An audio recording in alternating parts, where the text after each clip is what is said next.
Hello, everybody. Hopefully, everybody's having a good week thus far. We're just, of course, waiting around for a few more people to show up. I see somebody was in here earlier, Timborghini Tube. Welcome. Just waiting for a few people to show up before we get started. Um, Hope everybody's having a good week thus far. Let's see now. Pokemon. Be the best you can be and find your destiny. It's a master plan. The power's in your hands. Pokemon. Hong Kong Fooey. Number one super guy. Hong Kong Fooey. Quicker than a human eye. Hong Kong Fooey. That's terrific. Okay. I'm Popeye the Sailor Man. I'm Popeye the Sailor Man. I'm strong to the finish when I eat my spinach. I'm Popeye the Sailor Man. Let's see, what else? Let's see. When Captain America throws his mighty shield, all those who oppose his shield must yield. In the red and the white and the blue it comes true when Captain America throws his mighty shield. Tony Stark makes you feel he's a cool exec with the hottest wheels as Iron Man. Oh, jets of flame. He fights and fights with repulsor rays. Amazing power, it's Iron Man. Amazing power, it's Iron Man. Doc, Bruce, and Banner, pelted by gamma rays, turned into Hulk. Ain't he just gallantly wrecking the town with the powerful? You know, ain't so mon who isn't lovable, the ever-loving Hulk. Hulk, Hulk. Cross the rainbow bridge of Asgard, where the blue means heaven's roar, and behold incredulous wonder the god of thunder, mighty Thor. Mr. Borkus look like Paul Pause, okay? Whatever that may be. Hey guys, now we have 3 people in here, so that's good to see. I guess as long as we got 3 people in here, if you guys haven't already, if you guys can like and share this stream, um, help get more friendly people in here. That'd be appreciated. So I guess with the fact we do have, do you like Paul Haas? I have no idea who Paul Haas is. Honestly, there be two. So I have no clue who that even is. Um, anyways, so we got a few people in here now, so I guess we can kind of get into what. So I do have 4 articles I'll be going over tonight, along with like we lost somebody, maybe, maybe not.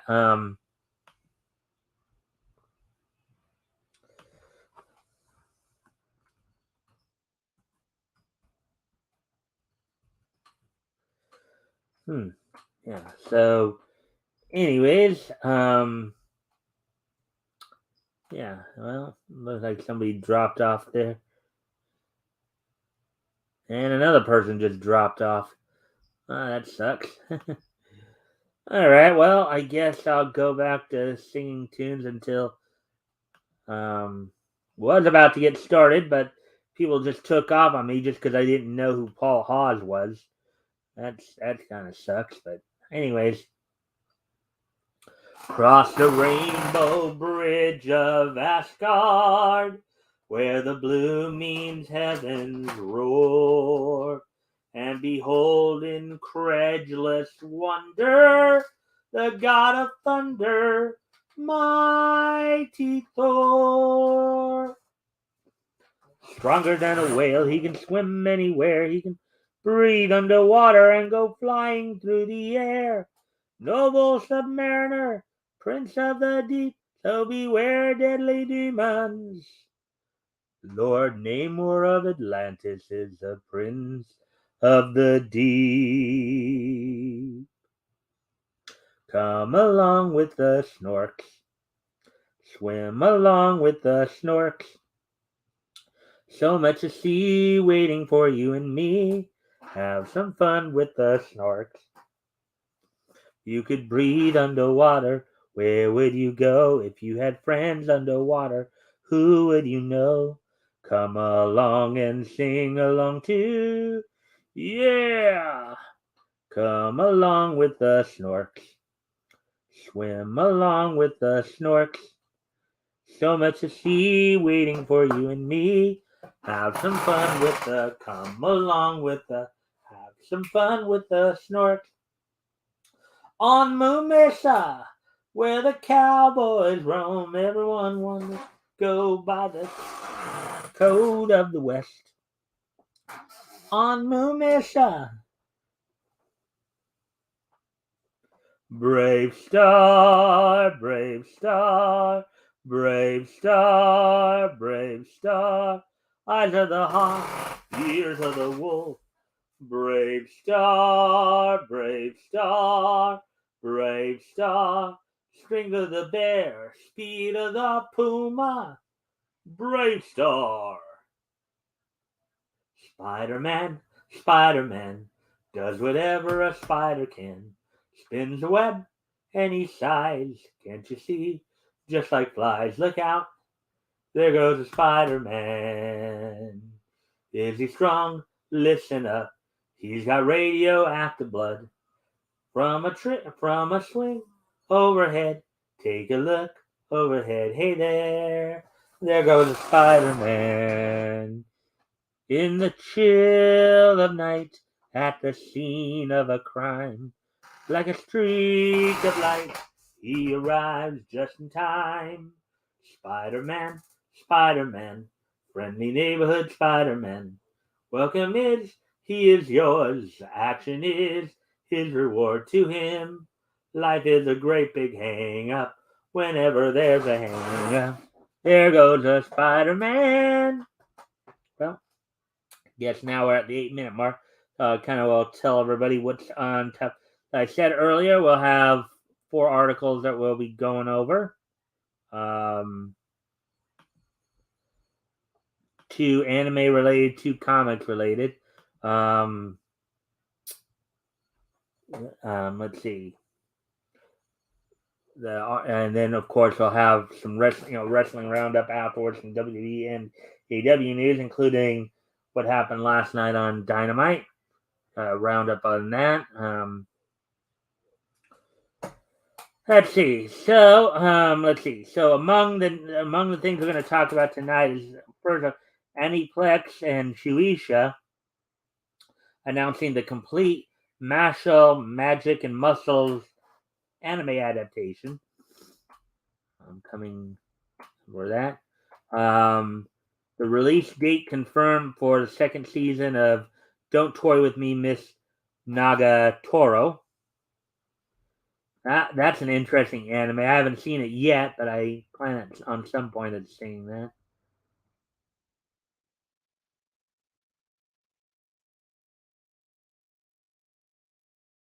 Let's see, what else were we?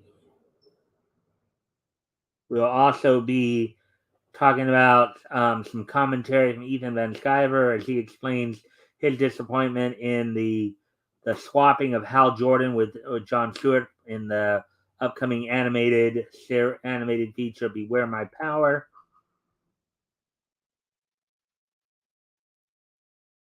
And also, San Diego Comic Con is fear mongering once again, giving in to the fears and enforcing vaccine passports at their first event in like 3 years. That's going to really be bringing people in. But anyways, we'll get to that soon enough. As I said, we also will have some wrestling roundups and all that. And of course, at the very end, of course, this day in each history. So let's see if anybody else is coming, commenting. Nope, not yet. All right, I guess I will get started then. Hopefully, people will show up.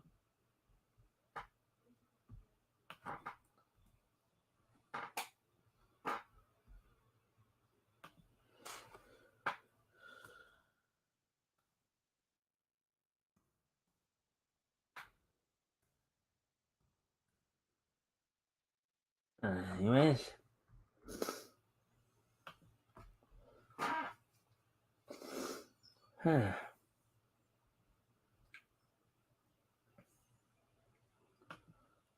All right, so without any further ado, why don't we go ahead and get started on these articles then?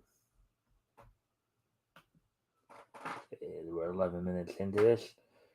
All right, so let's see what's going on here.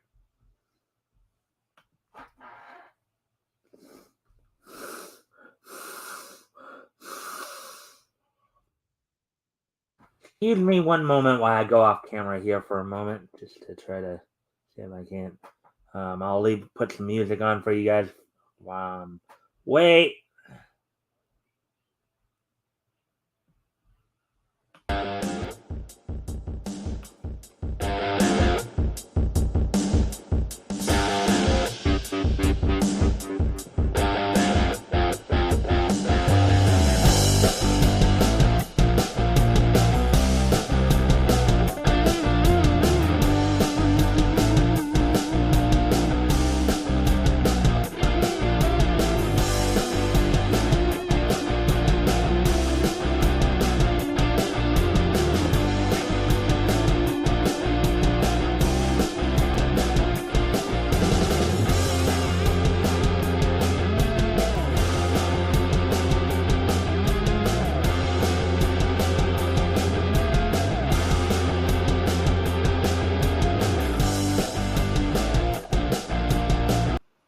And I'm back now. Let's get in this now.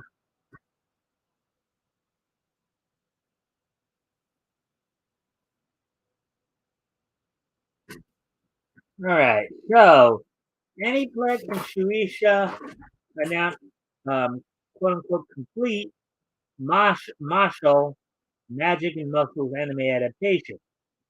Article by Nerdigans Inc. published July 12th, which was a couple days ago. All right, it's time to pull out the dumbbells, wands, and cream puffs because the best-selling weekly Shonen Jump manga, Masho, Muscles and Magic, is officially getting an anime adaptation. Interesting.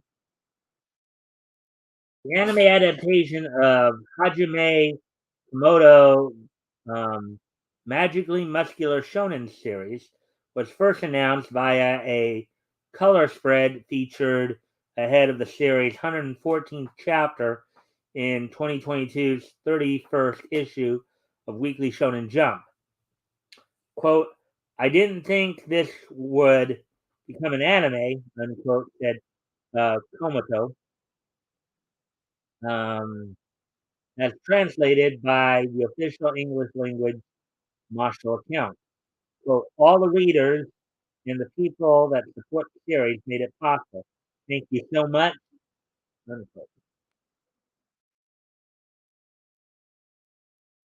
Now Marshall's got kind of that same kind of haircut that Mob Psycho. Granted, it's not quite as long, but a little shorter still.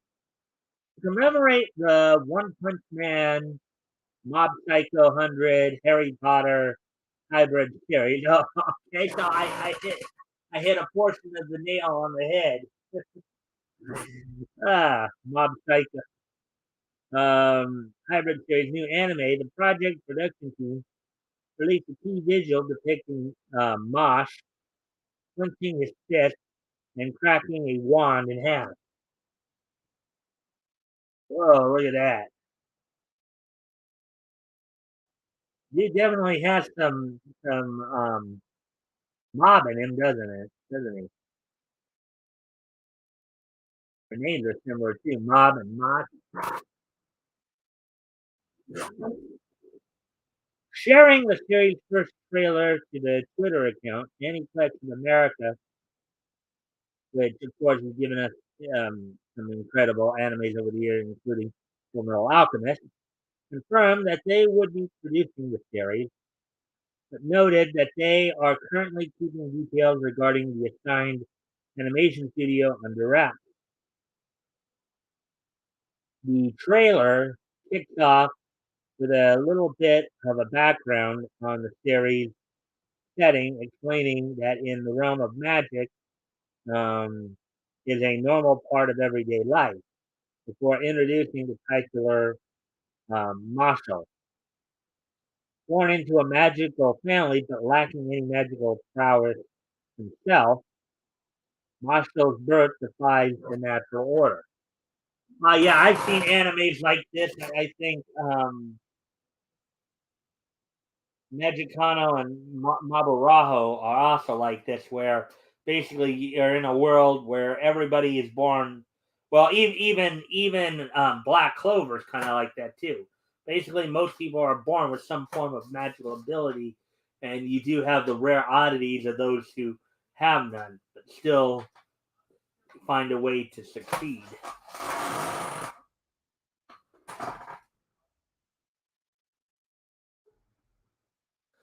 Trailer then shows Marshall doing his favorite activity, weight training. Similar to Asta at the start of Black Clover, since Marshall doesn't have any magic powers of his own, he instead focuses on increasing the power he does have, his physical strength. Yeah, very much Black Clover esque. To face the obstacles in his path. hmm Yes, we know how. If you've ever watched Black Clover, you know how much of a physical powerhouse and just a great physical combatant that Asta is. His physical prowess is exemplified in the next scene of the trailer, where faced with a spell sending countless swords raining down in his direction, Marshall gives nothing but a sword and his super strength to bunt the blades away. Bring down Legion of Swords.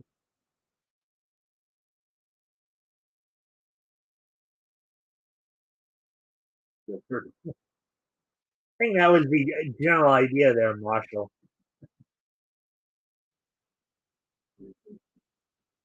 Next, we see Marshall utilizing his super strength to light candles the old school way, um, without the use of magic, and instead relying on nothing but his wooden wand and a bit of friction,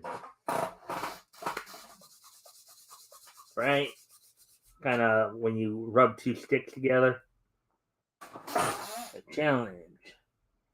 He's creating fire with friction. Yes, he is. The trailer then concludes with a couple of panels from the Martial Muscles and Magic manga. The first being an aggressive and intimidating Marshall saying, quote, "Come at me, scumbag," unquote. Yeah, I wouldn't want to be in that kind of scenario. But anybody. And finally, a panel of Marshall eating his favorite snack, providing viewers with a brief PSA, public service announcement. Quote, when you watch anime, make sure the room is bright and you also need some cream puffs, unquote.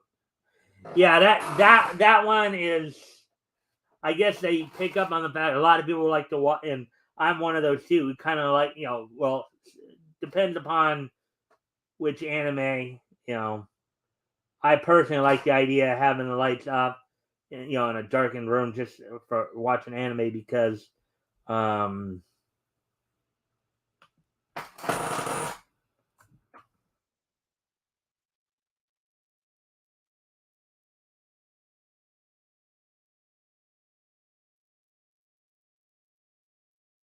because it adds to the atmosphere.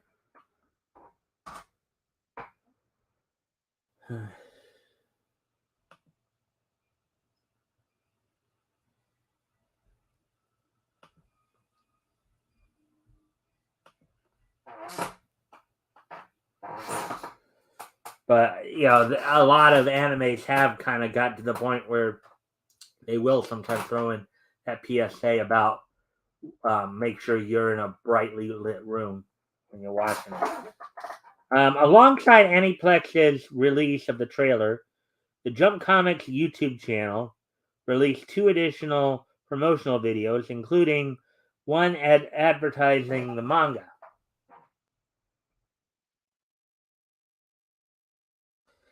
and a 6-minute workout video featuring the series cast performing various workouts. Interesting.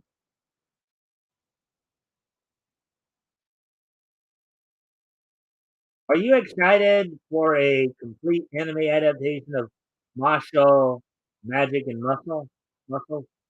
Which studio do you believe should Aniplex choose to animate this magical and muscular series? Let us know your thoughts in the comments down below. Well, I mean,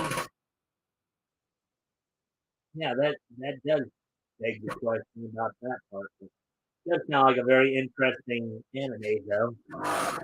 I'd imagine, well, I think different companies have done both Black Clover and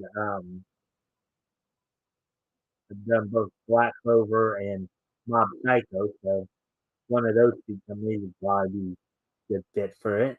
Kind of what they're doing. Um, Anyways, getting ready to move on to the next story here.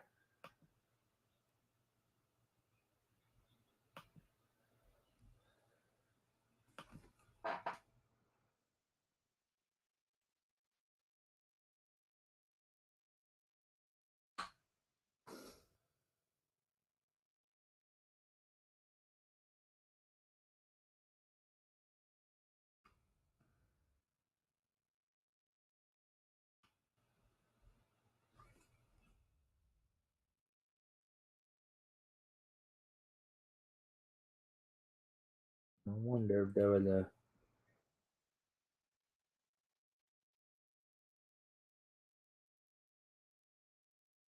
Oh, they actually doubled up on the story. That's why it all happened like this. All right. Well, anyways.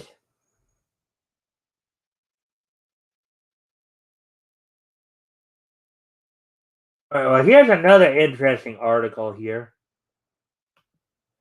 As this kind of goes towards, I think, a lot of people's old high school fantasies. You know, sure, we've all had very attractive teacher at one point that would send us home with fantasies in our head, right? Well, this particular anime is that type of anime. uh,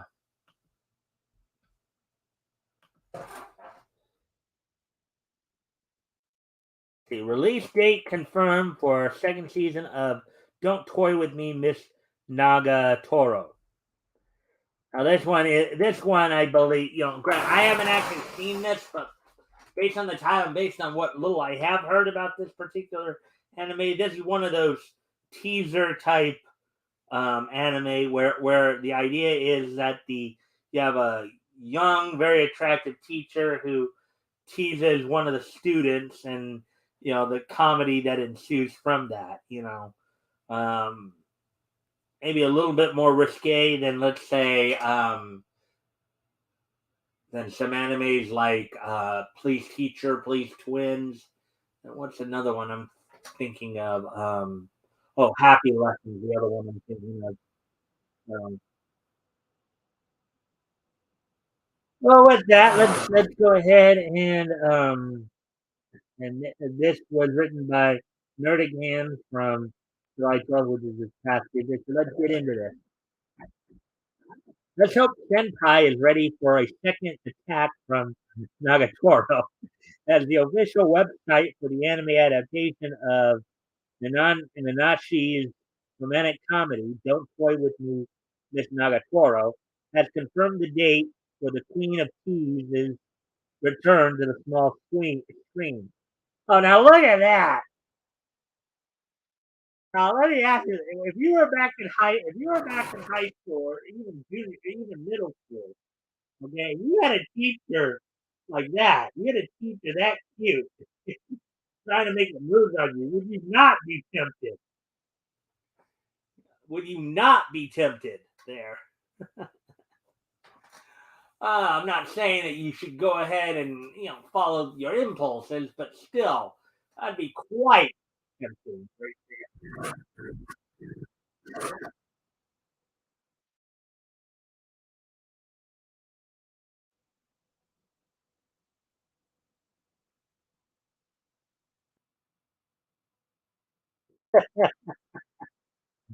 Oh boy!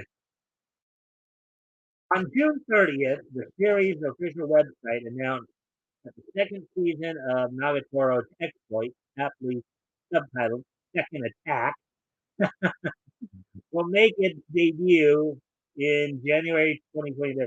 So we've had a couple of pretty popular series talk about their upcoming second seasons. Of course, yesterday we were talking about Zaki-chan, and then Zaki-chan wants to hang out, and now we've got Please Don't Toy With Me, Mr. Nagatoro. Additionally, the production team released a new key visual for the season depicting a mischievous Nagatoro who is voiced by Sumire Uesaka, who is the Japanese voice for Lum in the 2022 version of Urusei Yatsura. Um, Looking over a surprised uh, Naoto's, who is voiced by Daiki Yamashita, um, who voices Izuku Midoriya in My Hero Academia, shoulder as he is drawing a picture in the art room.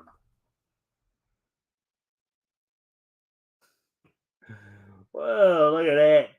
He's like afraid, like, man, what's this teacher gonna do to me? Look at the facial expression right there. The facial expressions. Oh boy. If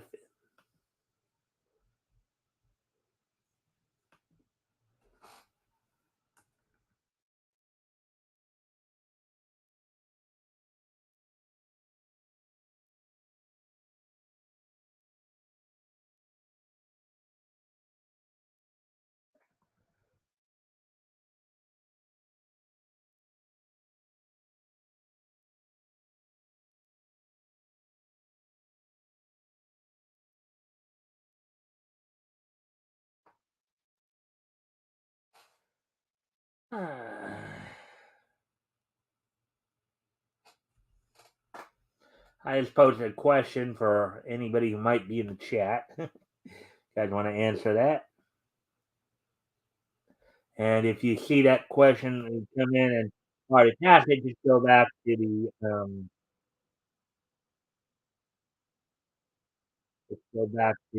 this point in the video and you'll see what I'm talking about here.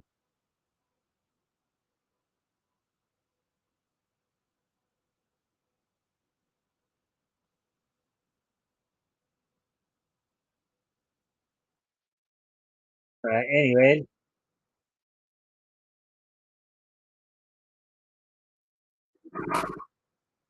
in honor of the news of Nagatoro's return to the anime scene, the original series mangaka Minachi tweeted out a special illustration of the title character in Acclaimed, translated by Adito. Quote, second season of the Don't Toy With Me with Nagatoro to the anime will start airing in January 2023. Thank you. I mean, every high school boy's fantasy there. You attractive teacher, young attractive teacher paying them attention.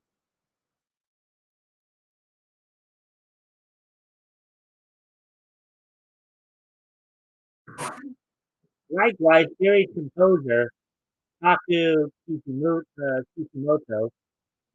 tweeted, "Well, I was in charge of the screenplay, and myself, I look forward to seeing what director Uchiro has in store for us."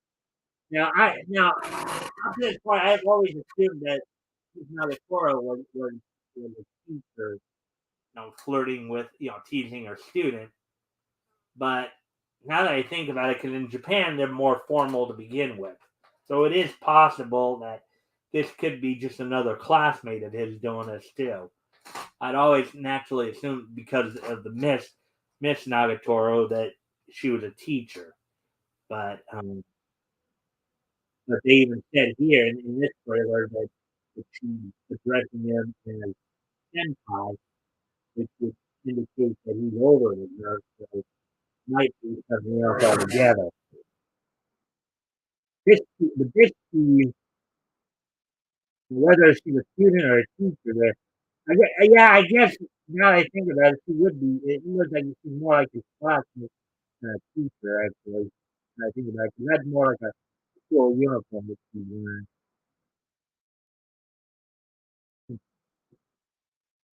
The vision of director Hirokazu Hanai and the animation studio Telecom Animation Film, the entire production team from Nagatoro's first season to set is set to return for the show's second season. Shinji Uchiro, who had previously directed Ona Mori Imari, Yokai Watch, and Straight Jacket, will take over for Hirokazu Hanai as series director, while OLM will take over animation duties from Telecom Animation Film. Okay.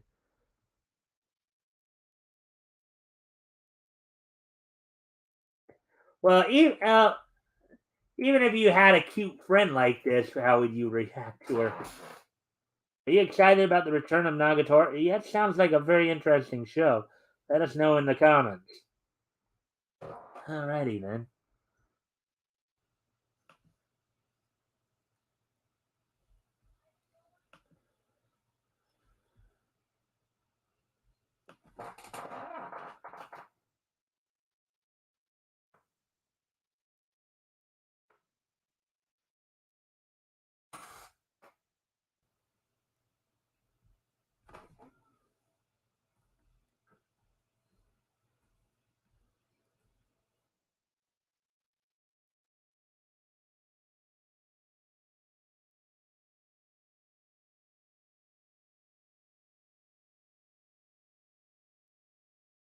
Alright, let me at least.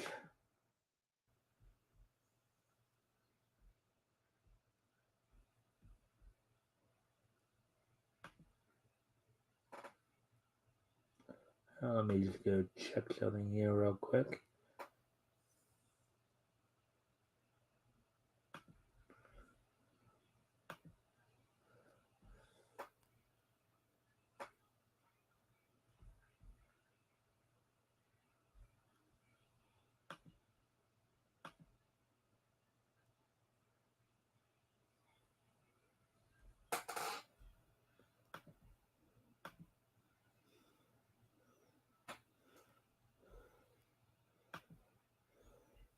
Okay. That answers that.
All right. Oh, we got okay.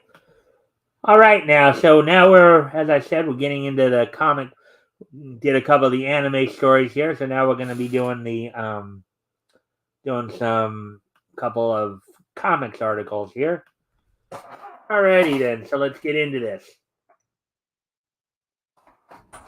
Former Green Lantern artist Ethan Van Sciver explains his disappointment with, in smaller quotes, "Beware My Power," animated feature that swaps Hal Jordan with John Stewart. Article by J.D. Augustine, published earlier today.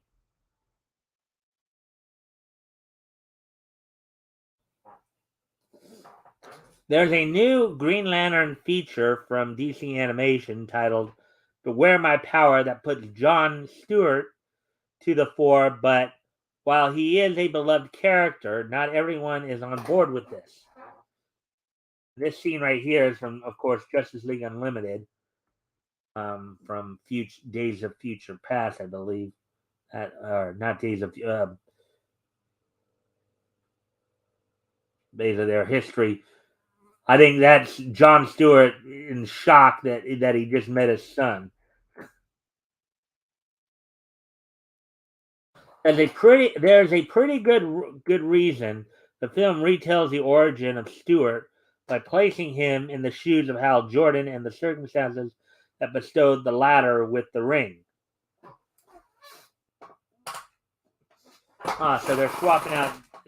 So they're saying that they're trying to put John Stewart in the role of where he's the one who actually met up with Abin Sur. Longtime Green Lantern and DC Comics artist Ethan Van Sciver is disappointed by the move from the publisher's celebrated animated film division, and he explained why on Twitter.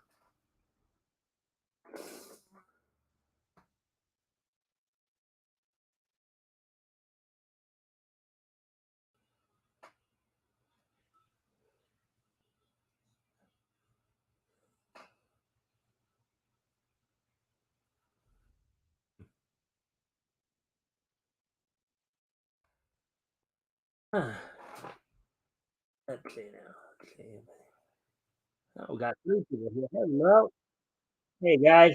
Thank you for dropping in. Continue with the article here. Sharing the trailer and its synopsis, Van Sciver commented, quote, "Looks like fun." He was then quickly asked what he meant by that by another Twitter user sensing sarcasm. CBS explained his position in detail, gave his followers a few spoilers in the process. So I gotta say, I'm displeased about Sinestro's fake symbol and the fact that his core so far aren't anyone I created. Unquote to the end. Kind of a little ego.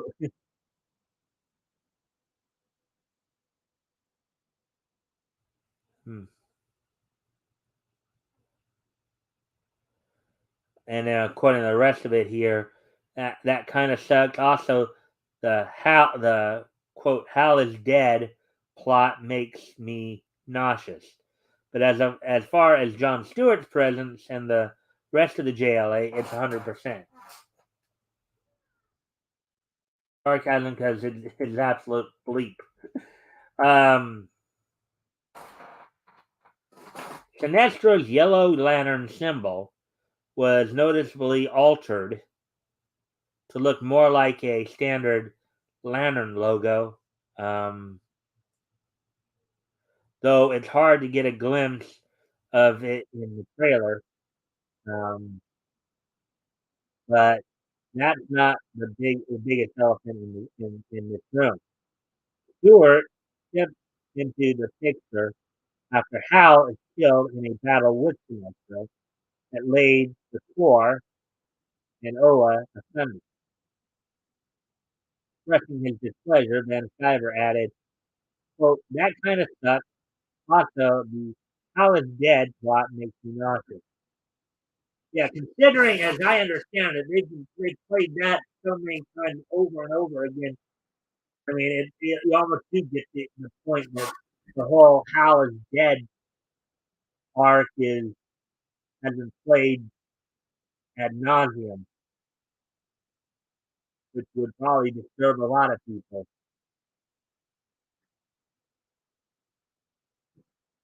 It's from Green Lantern Emerald Knight 2011. He had one good thing to say about the premise, so, and it is Stewart. But as far as John Stewart's presence and the rest of the JLA, it's 100% unfair.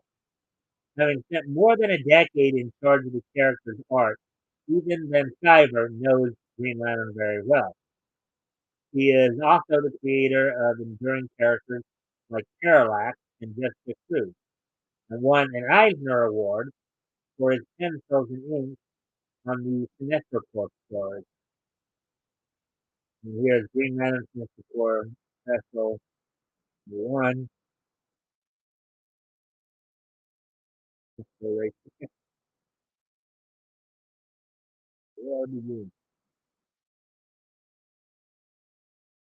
Synopsis for Green Lantern Beware My Power, released by DC Animated, is as follows. But when a power ring is bestowed upon John Stewart, it leads him on a life-changing mission with Green Arrow and Hawkgirl by his side. John is thrown into a galactic war with shocking origins and dire consequences. The film comes to 4K digital Blu-ray on July 26th. With, I understand it, it'll be 12 days from now, about a week and a half, more over a week and a half. 2 weeks from this past Tuesday, basically. If you feel compelled, tell us below if you think you will watch it. Alrighty then, so there's that one. So yeah, even then Skyver had I guess a mixed bag of review for this series coming up. Here's actually the last article. So the articles went faster than I thought they'd go.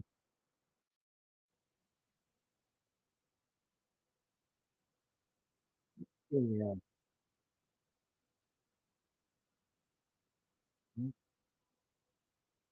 Well, maybe this we're already at the 43 minutes. We're coming up on 43 minutes here. Or actually 44 minutes. Um, anyways, well, maybe this one will have a little bit more to say about what stuff here. Kind of funny because I was just talking to RJ earlier today about cons. Like, I don't like for me, I don't see myself going back to cons anytime in the near future. Uh, if I did, I'd be going to the smaller to mid sizes. Um, because I don't like going to the big one. I know that when we're talking about San Diego Comic Con, RJ was telling me that he had wanted to go before, and now it seems like it's become more about Hollywood. You got more people who are not necessarily specifically comic related going there than people who are. But then it also goes towards this area. A lot of comic book artists and creators have been saying how a lot of people, particularly in mainstream comics, are just simply using the comic book medium almost as a stepping stone to get more involved with Hollywood. And, anyways, I'm going to step away from the theater for a moment because I think I can make it. Hey, RJ, I don't need to go to the convention that bad. Yeah, I get it. I get it, my friend. Wait, I'm going to step away from the computer for just a moment. Get some lighting here. I'll be right back. I'll leave the music on to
All right, I'm back. And as always, if there's anything caught your attention, about what we've talked about thus far, feel free to chime in.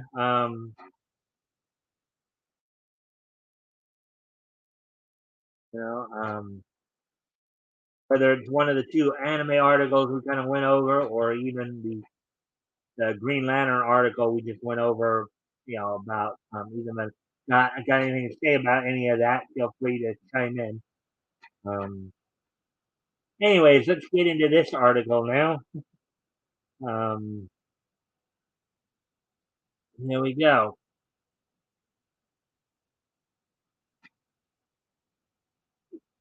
San Diego Comic Con enforcing vaccine passports in their first event in 3 years. Article by Jacob Smith. Um, yeah, these people must not want to make money because I mean that's basically telling about at the very least about half of the people who'd be going there that they're not welcome because I don't think nobody would want to put up with the whole vaccine passport BS. Um, so, and I'm kind of the same. I feel the same way about it that RJ does. I'm not in that dire need to go to a convention anyways. So I mean, they'd be nice to go to if we're back to the way it was before the whole pandemic garbage happened. When San Diego Comic Con welcomes live crowds for the first time since 2019, there are going to be some hoops for attendees to jump through if they want to be allowed in the event. And as I said, I'm sure that they're probably not going to be making any money because of it, um, or as much as they normally would. That's basically telling half of the people who would be attending that they're not welcome.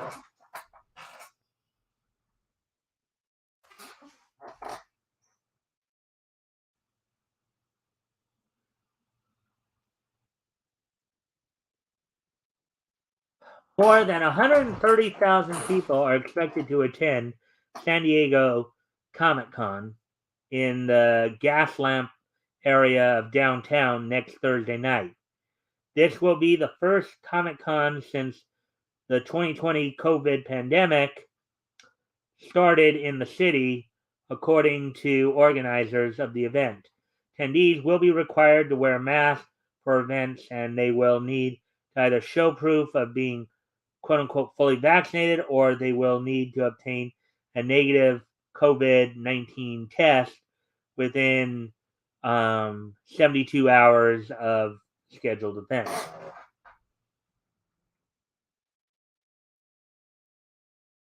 Yeah, is it really? Is it? And I'm sure a lot of you would be asking, is that really worth having to go through all that? Is going to a convention really that worth it to have to go through all that?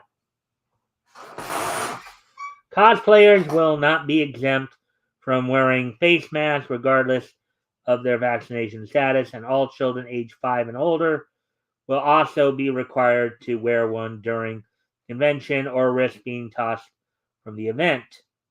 Comic Con will have 6 locations throughout the downtown San Diego area where attendees will be given wristbands once they have confirmed their vaccine passport to attend. Mm-hmm. I said I don't think there'll be as many people there as they're saying because as I said, I think there'll be a lot of people who just won't put up with that garbage.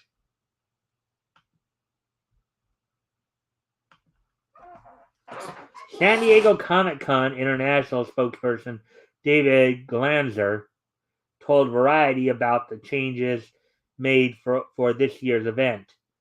Quote, the main thing we discussed with everybody is that we were going to continue a mask mandate. With things still being so much in flux, we thought it prudent to be safer than not. Uh, dude, you could die, getting into a car crash on your way to the con. Does that mean you don't drive? uh, quote. So that was primary among our discussions with all stakeholders. Now some entities have no travel restriction, so we understand that there were some groups that may not be able to attend, but honestly, there is no shame in that. Decision to attend Comic Con has to be a personal one, and we're grateful to the groups that are coming down, and we totally understand those that might not feel comfortable doing so, and we let everybody know that, unquote. Well, you're also chasing in having these mandates and stuff, you're chasing away potential customers too, you know, chasing away people who might want to attend because again, there are a lot of people who probably won't want to put up with it. That's simple.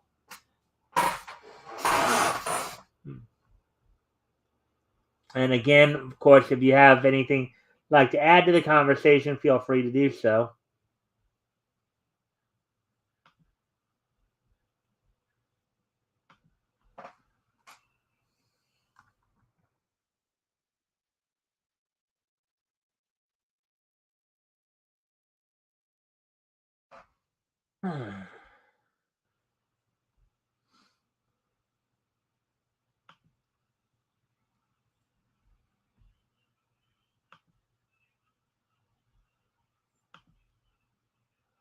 Alrighty, and so per Comic Con's void policy, these rules will apply to all Comic Con attendees, quote, including but not limited to exhibitors, guests, staff, press, professionals, volunteers, and cosplayers.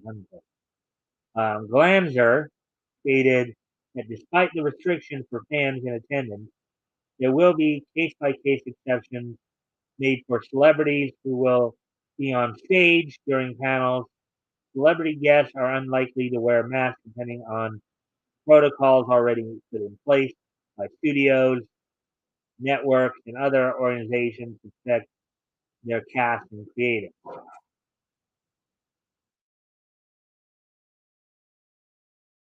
The stage is in excess of 6 feet from the audience, and those members on that panel, um, we've heard that a lot of members on panels have been traveling in bubbles and have verification of vaccination and or negative tests. Those panels probably may not, unquote, Glasner said. And here's Gal Gadot participating in a panel from quote, but other panels might it really will be dependent upon the criteria we're shown when they show up, unquote. He added, Comic Con will be partnering up with the service, um, quote, Clear Health Pass, unquote, to screen attendees are cleared to enter the event. The Clear mobile app allows users to upload proof of vaccination before arriving or a negative COVID-19 test result within 72 hours of entry. People who choose to use that service will be put in a special query to enter. The system is the same app that was used in places like New York City, which is one of the major U.S. cities that implemented a vaccine passport in order to enter gyms, movie theaters, restaurants, and sporting events.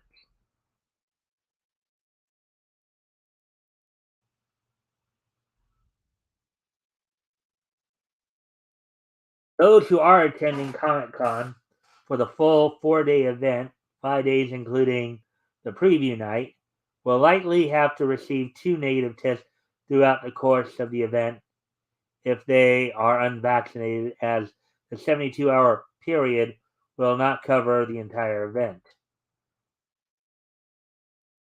Yeah, so I just say screw it. But anyways, so that's pretty much all that we have for the articles, as it were. Those went pretty quickly. We're not even at an hour yet. But I guess I can stretch things out with some of the wrestling news. So let's see.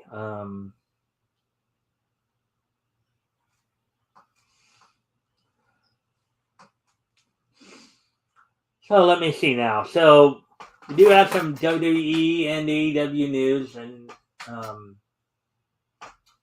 with that, so with the on the WWE side of it, at least one of the things we heard now is that it's possible that Sasha Banks may not be able to do anything in a professional wrestling capacity until January 2023. I don't know, but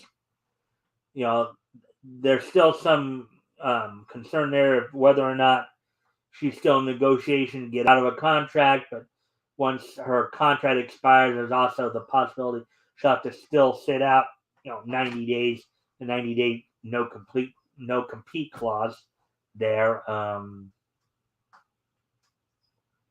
That's kind of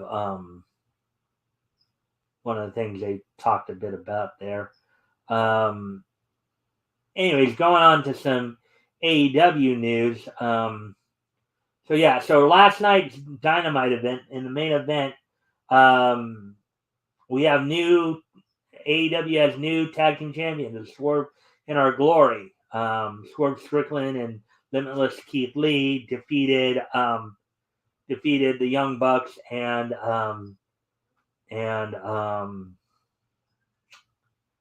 Team Taz in a triple threat match. I believe Keith Lee getting the pin on Absolute Ricky Starks. Now, this could set up for a later match against the Young Bucks in a regular tag match for the tag titles, as the Young Bucks, being the most recent champions, can sit there and claim that they were not actually pinned for the tag championship. So, and considering that there was some friction between these two about a month ago during the Battle Royal, now it would seem that situation is resolved. Let's see. Wardlow successfully defended, had his first successful TNT Championship title defense as he defeated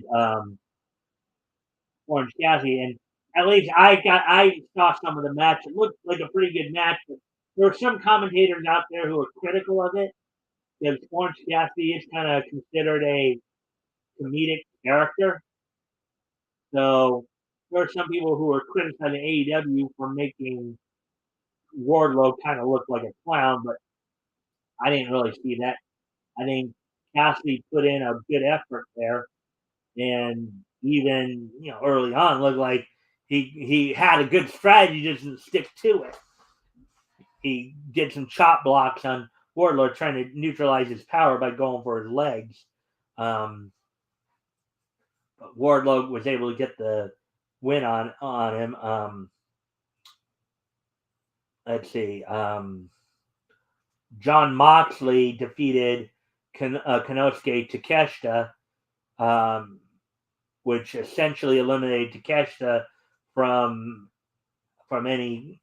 a AEW title shot or AEW interim title shot anytime in the near future here. Had Takeshita won, he would have been in line for one pretty soon here. But that's what these elimination matches are all about. Also, let's see. Luchasaurus just totally destroyed the Varsity Blondes, defeating Griff Garrison and then basically, I believe, choke slamming him through a table. And of course, Christian coming off with a strong heel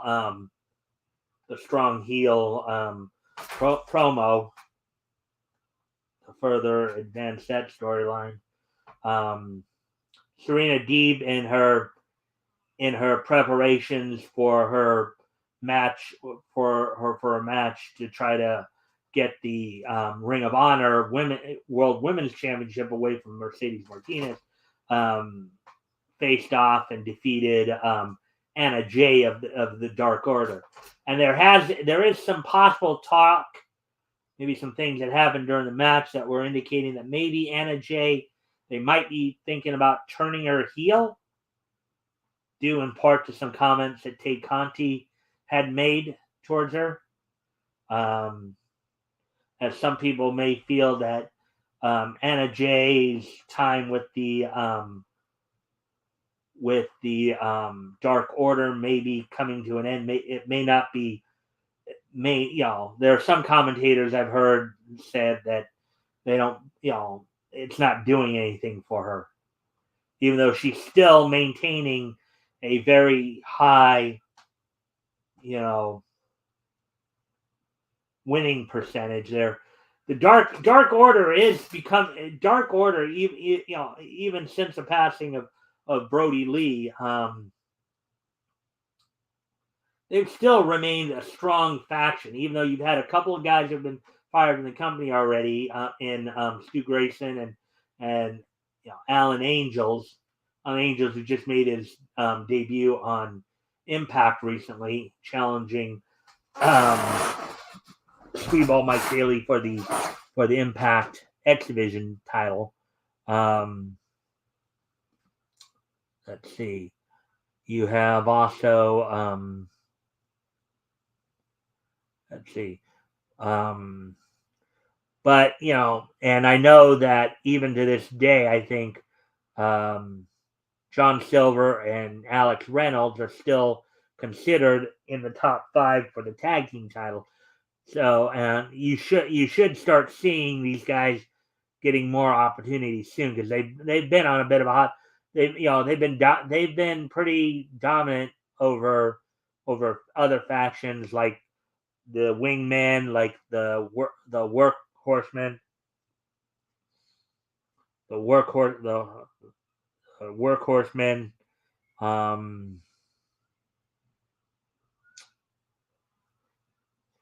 and the Factory have been having some pretty strong. There was also talk that Anna Jay might be getting involved in a possible feud with Tay Conti as well. So, Anna Jay did have a shot at the TNT title, about a couple months back. So she could go challenging Jade Cargill again, or she could even challenge. She could also challenge the Ring of Honor Women's Championship, or there's a number of titles you could probably challenge for. People have been coming through AEW. The Ring of Honor with Mercedes Martinez, or even or the AEW title with Thunder Rosa.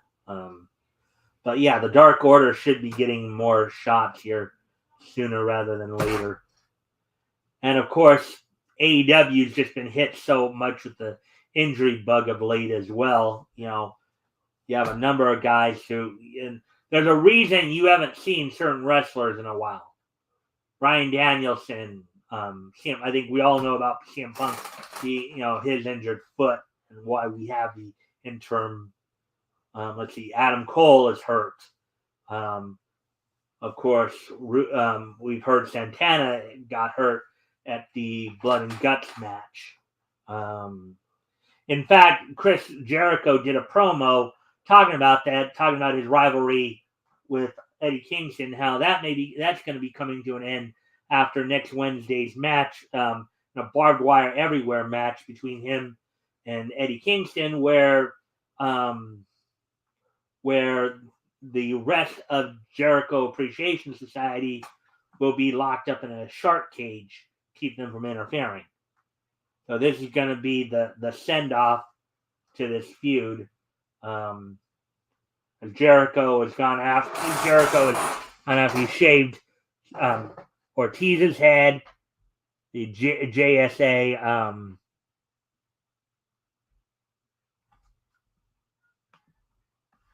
JSA went after Ruby Soho. What was it, last week, and injured her arm. So that Chris Jericho is just being a jerk.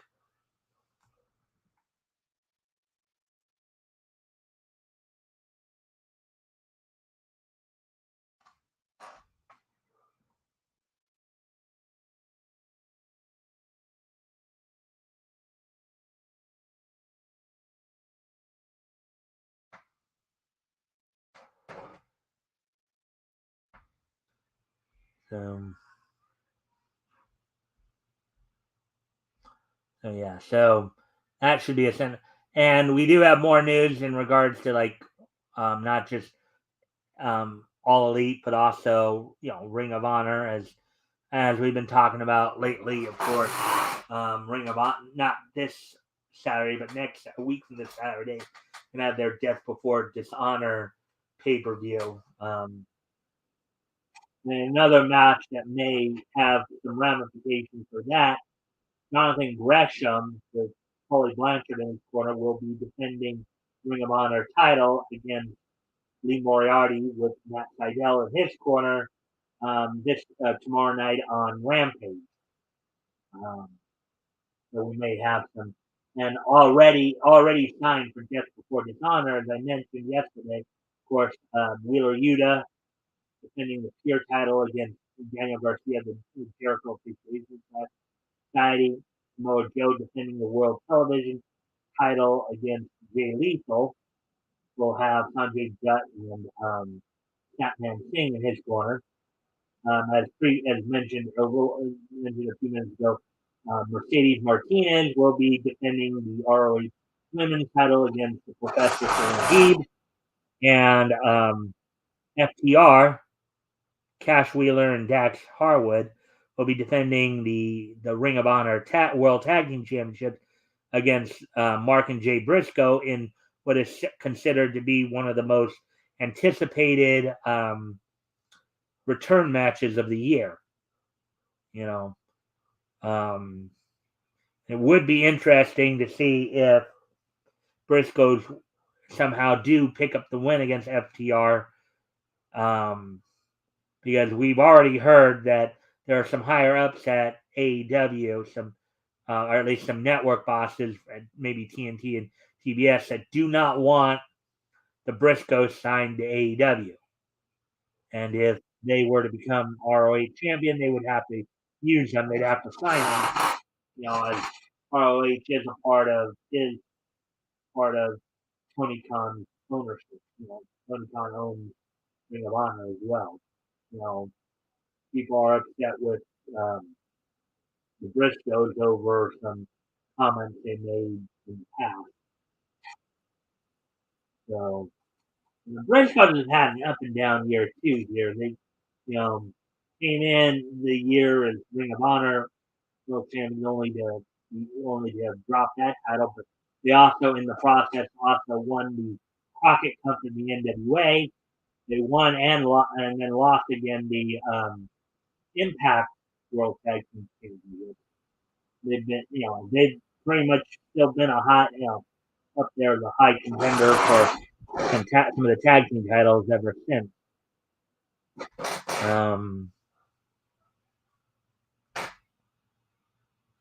So let's see. I think that's all I have in terms of, let me see.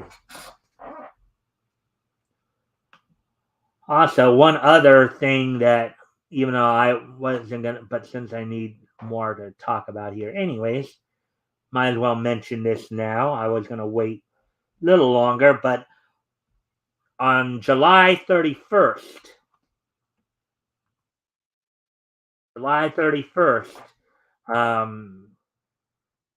Jim Crockett Promotions will be having a very special event as part of StarCast um, as they will be promoting what they're calling Ric Flair's last match. Now, many of you know, Ric Flair is quite old. He's, let's see, 73 years old, and yet they plan on letting him try to wrestle. Um, but as has been the case, though.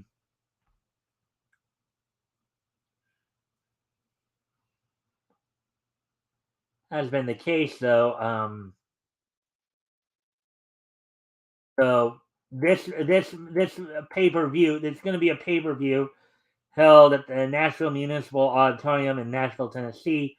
They're just simply calling the event Ric Flair's last match. They haven't announced who Ric Flair, and Ric Flair's been trying to get people to agree to wrestle him. He's tried Hulk Hogan. He's tried, Ricky Steamboat. A lot of people just said no. They don't. The dude's 73 years old. The dude also has a pacemaker, mind you. So he's a lot of people. There are a lot of people who don't want him to wrestle because he's just not in the best of shape. So but at this event, gonna have a mix of AEW and Impact Wrestling talents there on this card. Aside from, of course, we already have two title matches confirmed for this event, as Josh Alexander is going to be defending the Impact World title against Jacob Fatu at this event at Ric Flair's last match at this Memphis Starcast. And Jordan Grace is going to be defending the Impact Knockout title in a triple threat match against Fiona Purrazzo and Rachel Ellering. And in case you're wondering, yes, Rachel Ellering, as I recall, is the daughter of Paul Ellering of the Legion of Doom, Legion of Doom Road Warriors. Some of the other matches that are already signed to the card include a tag team match featuring Brock Anderson, AEW's Brock Anderson and Brian Pillman Jr. with Arn Anderson in their corner, taking on the Mortons, Ricky Morton and his son Kerry Morton, with Robert Gibson in their corner, representing the NWA. You have in another tag team match the Briscoes, Jay and Mark Briscoe, taking on this generation's version of the Von Erichs, Marshall and Ross Von Erich, who I believe are, obviously the son. I think at least one of them is the son of Kevin. But obviously they're both part of the Von Erich family, as far as I know. In a four-way match, you got Laredo Kid, Taurus, Ray Phoenix, and Bandito. So you got Laredo Kid and Taurus of Impact, Ray Phoenix of AEW, and Bandito of Ring of Honor. And the NWA's Harry Smith, one half of the Commonwealth Connection, one half of the current NWA World Tag Team Champions, will be taking on Killer Cross with Scarlett Bordeaux in a singles match. The Impact Wrestling's Motor City Machine Guns, Alex Shelley and Chris Sabin and Shelley, will be taking on the Wolves, Davey Richards and Eddie Edwards. Eddie Edwards, as some of you may know, is leading the Honor No More faction in Impact Wrestling. And then you're going to also have Ren Narita taking on Clark Connors, a battle of, I believe, two New Japan stars. So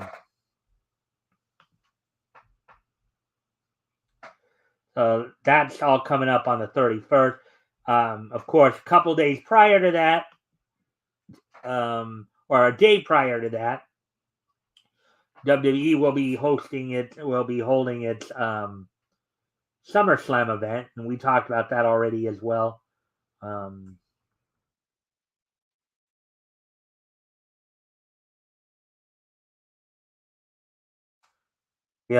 in which, of course, Roman Reigns will be defending the Roman Reigns will be defending the unified title, WWE unified title against Brock Lesnar in the last man standing match. You'll also have Liv Morgan defending the SmackDown Women's Championship against Ronda Rousey. You'll also have the Usos defending the unified WWE Tag Team titles against the Street Profits in a rematch from Money in the Bank. Happy Corbin will be taking on Pat McAfee. So you got a lot of stuff coming up there as well.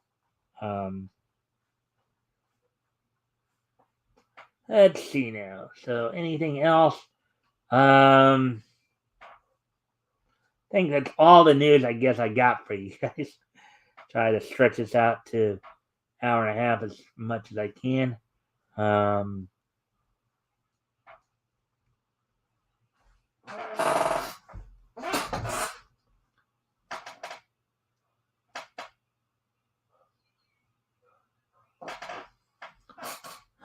then. So at least the next three big events that are just coming up wrestling wise are next Saturday, the 23rd, Ring of Honor's Death Before Dishonor event, and then you have on the 30th SummerSlam, and then on the 31st you have from Starcast you'll have Ric Flair's last match. So we just don't know who he's facing yet. Still working out those details. So that's about. Let's see. So we're at hour 19. So all right. Well, I think I've covered everything I was going to cover tonight. So I guess it would be a good time to start winding things down a little bit. So today being Thursday, July the 14th, 2022, let's go ahead and take a look back at this day. Niche history. History! Alrighty then. Okay, and first off, I'm going to head back 75 years ago today. And on this date, 75 years ago today, on this date, 75 years ago today, the 85th issue of Wings Comics went on sale on this date, 75 years ago today, from Fiction House. It sold for 10 cents and was 48 pages. On this date, 75 years ago today, the 85th issue of Wings Comics from Fiction House went on sale on this date. And from what I would imagine, it's probably a comic that focuses on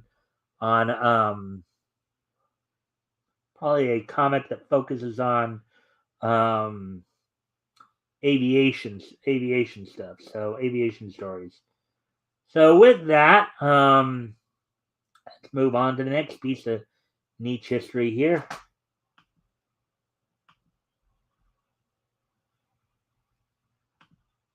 As on this date, 25 years ago today, Johnny Bravo premiered on Cartoon Network. On this date, 25 years ago today, everybody's favorite failed ladies' man.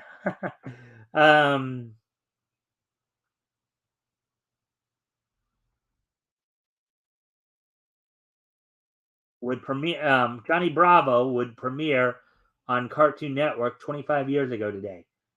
Do the monkey did it, with his black T-shirt, blue jeans, sunglasses, and just that kind of spiked, or not even spiked, but that really fancy hair. Yeah.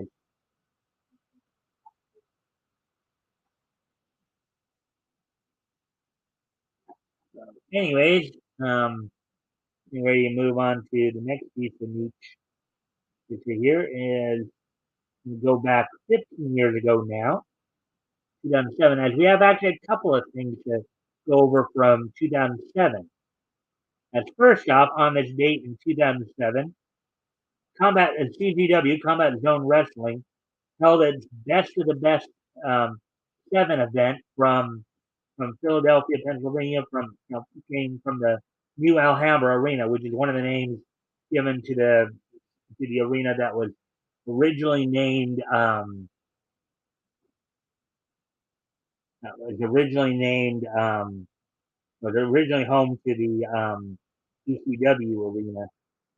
The main event in the finals of the Best of the Best 7 tournament, Joker defeated B-Boy. You had you know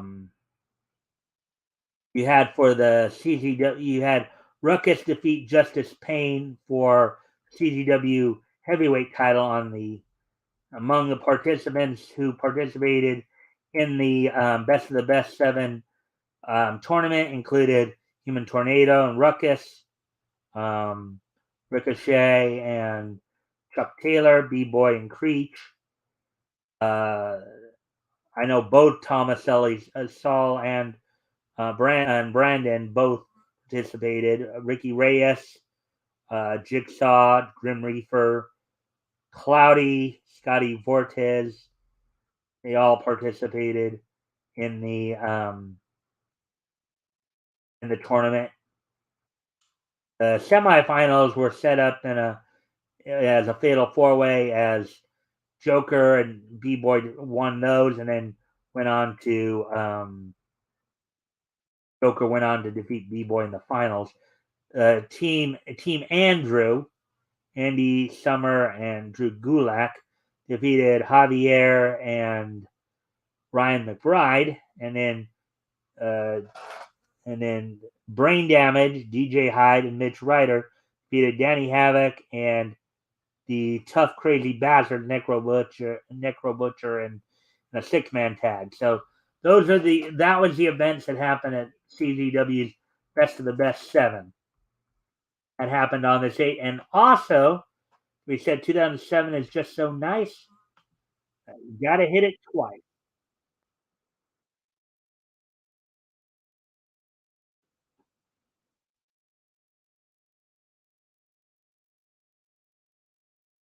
And you got to hit it twice. And on this date, and also on this date, um,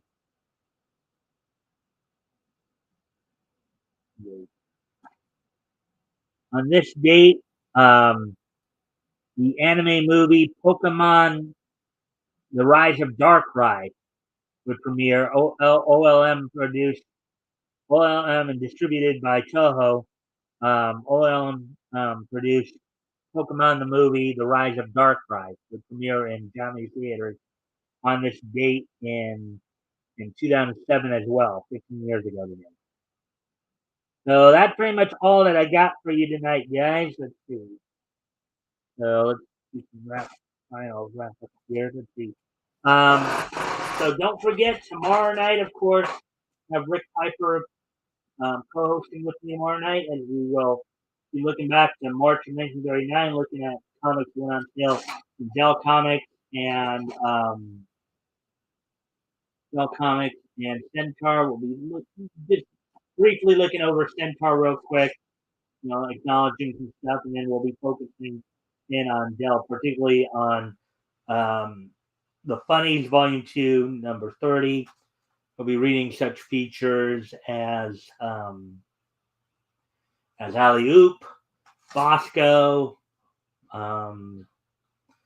We will be reading a little bit of John Carter of Mars, Crime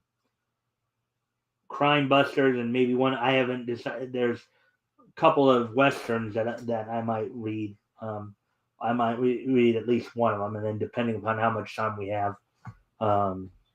So tomorrow night, of course, will be will be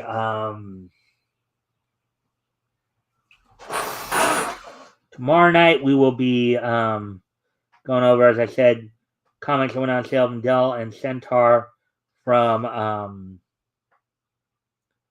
March of 1939, with Rick Piper as my special guest co-host.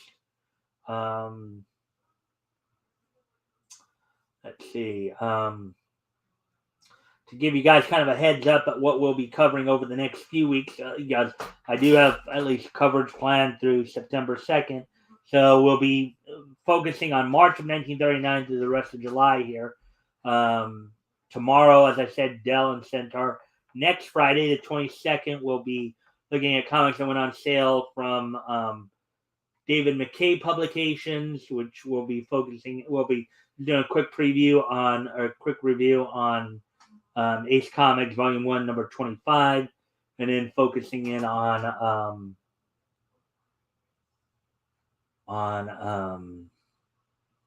Fox Publications, as they started up in March of 1939. We'll be looking at Wonder Comics Volume 1, number 1, which would eventually become Wonder World, and we'll be looking at some of the early history there when we look at that.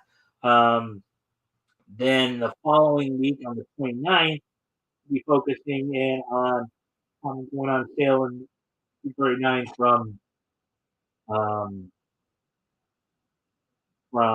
Quality Comics, Feature Funny. You're looking at Feature Funny number 20.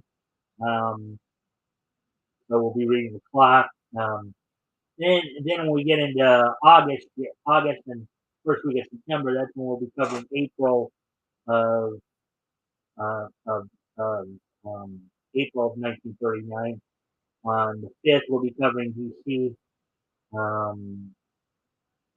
On the 12th, we'll be covering Centaur and then Fiction House. On the 19th, the 26th, we'll be covering 26th, we'll be covering Fox publications, and then and that's all. Again, throughout August and September 2nd, I'll be April of 1939, and then we'll be getting into Quality Comics. So, anyways, guys, I thank you for being here. You guys for all the likes and shares. And I hope to see everybody back here tomorrow. So until then, as we as always, when we come back on Monday, we'll get back into the niche news and get caught up on what's all happened over the weekend. With that, I will see you all tomorrow. Bye.